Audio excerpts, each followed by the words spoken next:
भगवान शिव और नंदी की कहानी।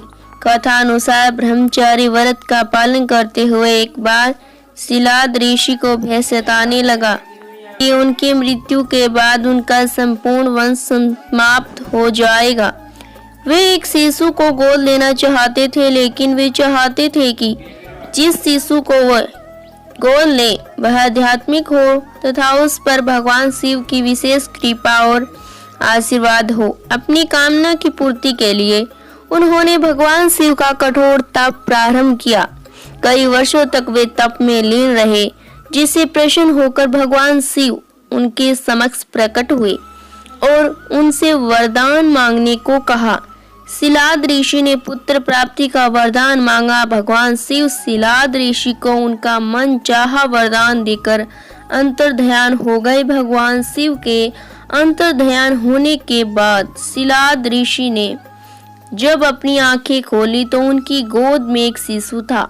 उस शिशु के चेहरे पर एक अलौकिक तेज था। शिलाद ऋषि ने उसका नाम नंदी रखा और उसका पालन पोषण करने लगे। वे उससे बहुत स्नेह करते थे, किंतु नियति ने नंदी के लिए कुछ और ही लिख रखा था। एक दिन मित्र और वरुण नामक दो संत शिलाद ऋषि के आश्रम में पधारे। शिलाद ऋषि ने उनका खूब आदर सत्कार किया। नंदी ने भी उनकी बहुत सेवा की। प्रस्थान करते समय शिलाद ऋषि और नंदी ने दोनों संतों का आशीर्वाद लिया।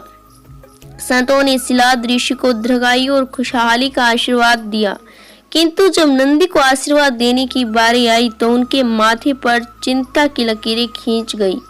शिलाद ऋषि ने यह तुरंत भांप लिया। जब वे मित्र और वरुण ऋषि को आश्रम के बाहर तक छोड़ने गए तो उनसे पूछ लिया कि उन्होंने नंदी को लंबी आयु का आशीर्वाद क्यों नहीं दिया। तब दोनों संतों ने उन्हें बताया कि नंदी अल्प आयु है। यह सुनकर शिलाद ऋषि चिंताग्रस्त हो गए। नंदी ने जब पिता को चिंतित देखा तो उसका कारण पूछा। शिलाद ऋषि ने नंदी को पूरी सच्चाई बता दी। पिता की बात सुन नंदी हंसने लगे। आश्चर्यचकित पिता ने जब कारण पूछा तो नंदी बोले, पिताश्री, आपने मुझे भगवान शिव की कृपा से प्राप्त किया है। जिन पर शिव जी की कृपा होती है उन्हें कोई संकट छू नहीं सकता।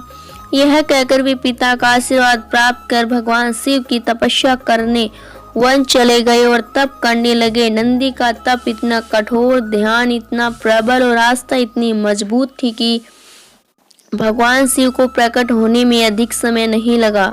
शिव ने प्रकट होकर नंदी से वरदान मांगने को कहा। नंदी के पूरी उम्र उनका सानिध्य मांग लिया। तब शिव ने उन्हें बेल का चेहरा प्रदान कर अपने वाहन के रूप में स्वीकार किया और अपने गणों में सर्वोच्च स्थान प्रदान किया। शिव ने आशीर्वाद से नंदी मृत्यु के भय से मुक्त होकर अजर अमर हो गए।